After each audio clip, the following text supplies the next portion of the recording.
All right, y'all, welcome to another War Rapport Wednesday. This time we finally got the man off the road and back in studio. Mike Gittens joining us for another War Rapport Wednesday. It's been a busy couple of weeks for you, my friend. How was SEC Media Days before we get started? It was great. We got a lot of great information. We heard from all the coaches. Most of all, we heard from Coach Hugh Freeze on Tuesday. So usually they save Auburn for the last couple of years. Auburn's gone on Thursday. Right. Which kind of sucks because a lot of the media leaves Rex during the week. But he had a full audience for his message, and his message is that Auburn football should be back this year. All right, well, fingers crossed it is. But according to those preseason polls, a lot of the media members vote on like where they expect teams to finish. Auburn pretty much towards the bottom of the rankings right here. But is that fair compared to the last two seasons with Hugh Freeze? Yeah, 11th is not bad in the SEC poll. They were voted 10th last year. We just did a segment on this. And Auburn has a lot to prove. And when you look at the teams that they rated ahead of them, it's not a wonder that they're finished, they got rated 11th. But I will tell you, the four of the teams rated lower than Auburn, Auburn has on their schedule. Now that's going to be fun. Right, and two more teams that they have on their schedule are only a couple notches ahead of them at 8 and I think at like 10. So if you are Auburn, this is I've been saying it on this show for weeks. This is a very manageable schedule if you're Auburn. I'm talking Rex.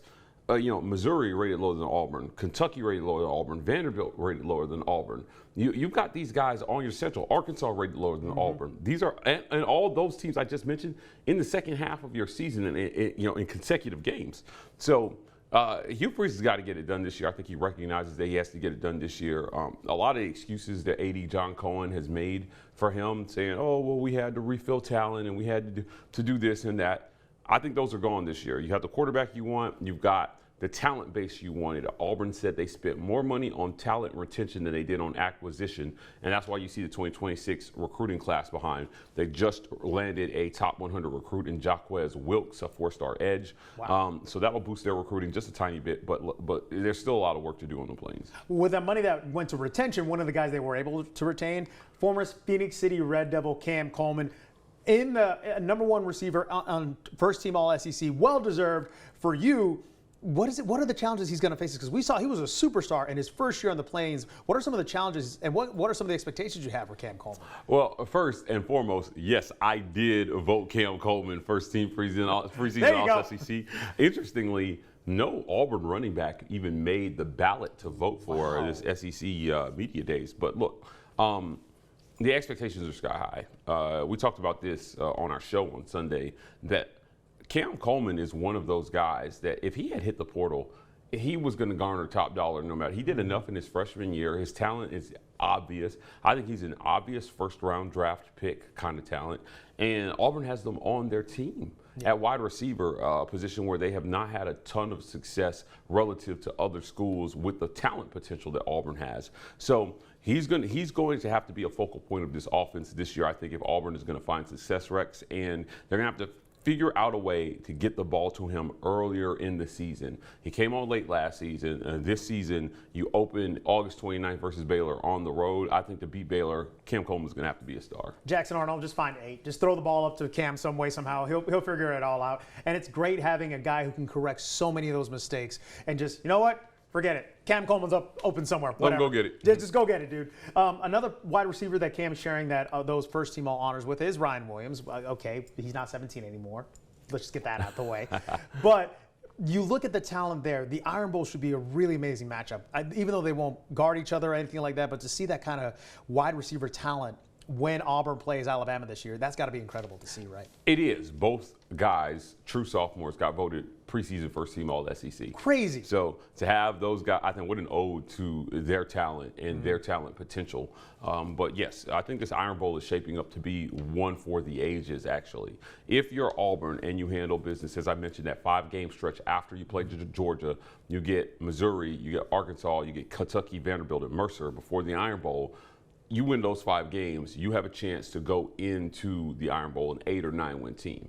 If you're a 9-win team going in, a playoff spot's going to be on the line. There you go. Right? If you're an 8-win team going in, You'll be on the fringe. I think the precedent has been set. 9 wins is not, if it wasn't good enough to get Alabama, Ole Miss, or Missouri, or South Carolina in last year, I don't think it's going to get Auburn in this year. However, you do have a chance to play spoiler potentially and not only get to 9 wins in Hugh Freeze's third year, but keep Alabama out of the playoffs with an Iron Bowl win at home. So, yes, this is going to be an Iron Bowl for the ages, I think. Hey, look, he's smiling from ear to ear. If you keep Alabama out of the playoff and you're the reason for it, why not? Why not? That's at least a win somewhere. Not bad. Now, at the same time, you brought this up earlier. We wanted to talk about the snubs who weren't elected to any of these all-conference teams, and you brought it up. No Auburn running back was even on the ballot available to be named all-SEC. That's got to be a crime, right? Well, it depends on your perspective. A lot of people flooding my comments saying, "Well, what did you expect, Mike G?" Like, this is an unproven group. To my co-show host Ike Jones, he said that there were other unproven running backs who haven't done much on that list. Look, I think maybe this might be a little bit of an indictment on Hugh Freeze's offense and how they anticipate he's going to use running backs. So they left those guys off the list. But make no mistake, Damari Alston is a dog. Jeremiah Cobb is a great versatile back that can both run between the tackles and catch passes out of the backfield. Together, I think they'll make a formidable tandem as long as they stay healthy. You need a two-back system for the most part in this league. There aren't a whole lot of workhorse backs anymore in college football due to injury. So, yes, I think it is a tiny bit of a snub. I understand it, but if I'm those guys, I'm taking that personally, and I'm using this to motivate me moving forward. For maybe people who don't really know what Damari Alston can do, Jarquez Hunter was just this big bruising back who could also catch passes out of the backfield. What does Damari do that's similar but different from what Jarquez did? Look, they're both tough backs. Damari has pretty good speed, but he's got good field vision, right? He chooses the gaps wisely. He's a guy who is, at times last year, we saw him break loose and almost take it to the house.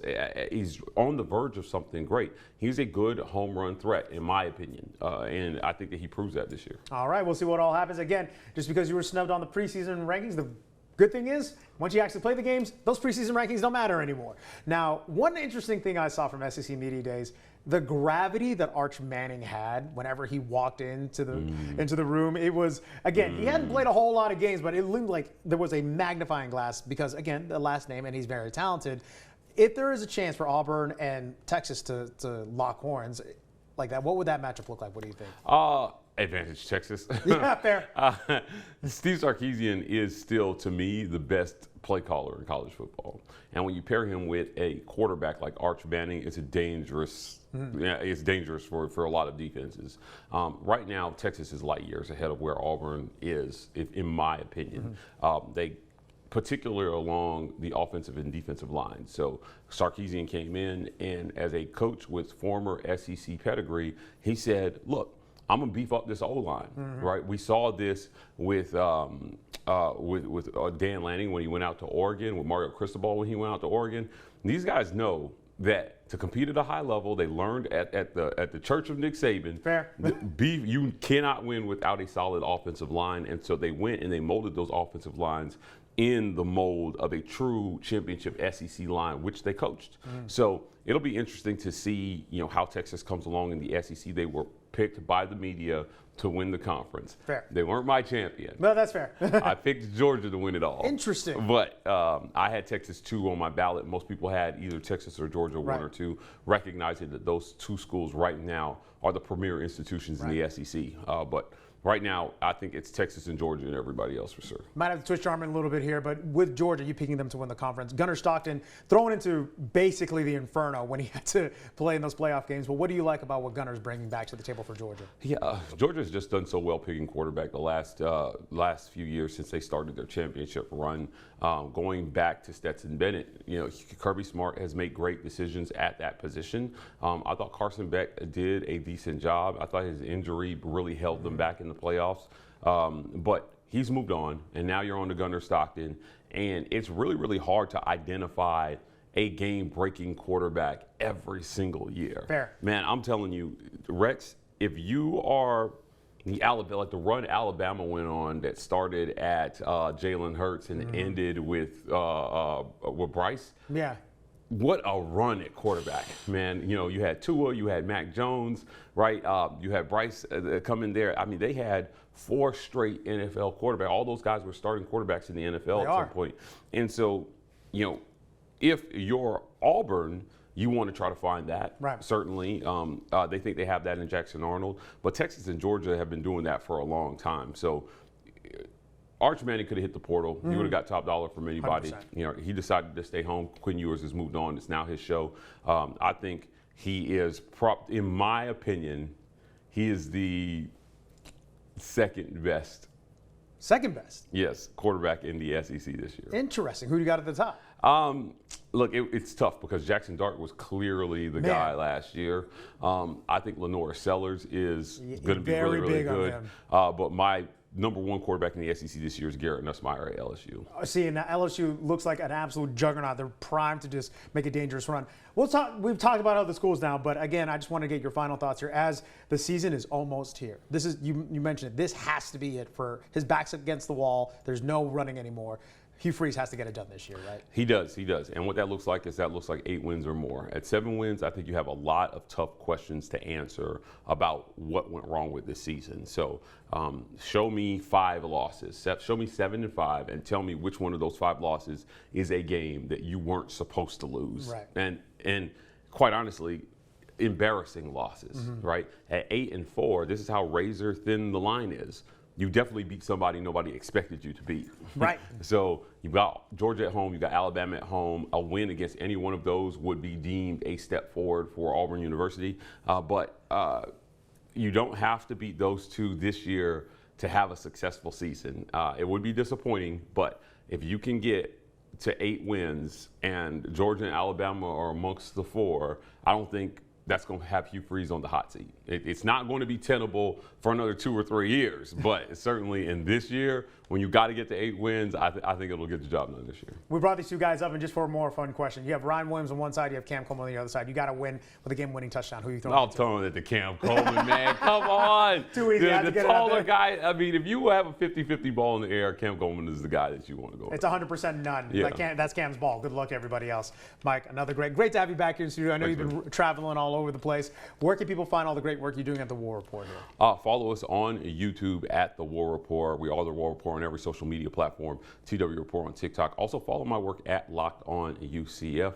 I am launching a brand new UCF website the first week in August as well, giving UCF fans lots of great written content. You can also check out our written content at thewarreport.com. I think the battery isn't like in his neck at this point because he does so much great work and he hangs out with us for just a few minutes. Mike, thank you again, my friend. Really appreciate you. Thanks, Rex. Guys, we'll see you next Wednesday for another War Rapport Wednesday.